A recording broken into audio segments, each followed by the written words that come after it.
Tingnan mo to. Nakita mo to ang symbol na to? Ang welding?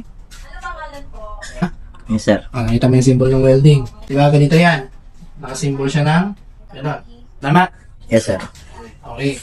Ano ibig sabihin nito? Hindi, sir. Ibig sabihin nito, sir, yung welding mo dun sa arrow side.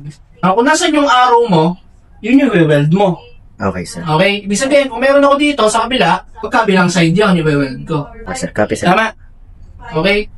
Ito, ibig sabihin nito, arrow side. Dito, siyempre, kabaliktaran, opposite. Diba? Opposite side. Malinaw? Yes, sir. Yes, sir. No? Pero pagka kalimitan, dito lang naman makikita mo sa atin. Dito sa plano natin dito. Ano? Pero may nakasulat dito, 1/4. Okay, huwag natin to. 30. Ito yung weld mo. Ito yung leg. Ito yung leg. Ito, tawag dito, throat. Okay, ito leg. No? Yung throat, makukuha mo yan, geometry lang. Yes, sir. No, hindi ko na-explain sa'yo. Yes, sir. No, ang tanong ko ngayon sa'yo, ano yung 1/4 dyan?